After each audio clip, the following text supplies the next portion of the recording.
কোটা সংস্কারের দাবিতে সারা দেশে আন্দোলনরত শিক্ষার্থীরা আজ বৃহস্পতিবার কমপ্লিট শাটডাউন পালন করছেন।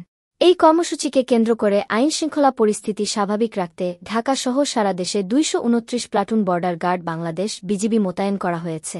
শিক্ষার্থীদের শান্তিপূর্ণ আন্দোলনে পুলিশ বিজিবির অ্যাব ও সোয়াটের নক্কারজনক হামলা, খুনের প্রতিবাদ, খুনিদের বিচার, সন্ত্রাসমুক্ত ক্যাম্পাস নিশ্চিত করা এবং কোটা ব্যবস্থার যৌক্তিক সংস্কারের দাবিতে শিক্ষার্থীরা এই কর্মসূচি পালন করছে। কর্মসূচি চলাকালে শুধু হাসপাতাল, গণমাধ্যম সহ অন্য জরুরি সেবা ছাড়া সবকিছু বন্ধ থাকবে বলে ঘোষণা দিয়েছেন শিক্ষার্থীরা। গতকাল বুধবার ছুটির দিনেও ঢাকাসহ সারা দেশের বিভিন্ন এলাকায় ছাত্র বিক্ষোভ, সড়ক মহাসড়ক অবরোধ, গায়েবানা জানাজা, কফিন মিছিল এবং দফায় দফায় সংঘর্ষ ও পাল্টাপাল্টি ধাওয়ার ঘটনা ঘটেছে। পুলিশের কাঁদানে গ্যাসের শেল ও সাউন্ড গ্রেনেড নিক্ষেপের মুখে গতকাল ঢাকা বিশ্ববিদ্যালয়ের শিক্ষার্থীদের কফিন মিছিল পণ্ড হয়ে যায়।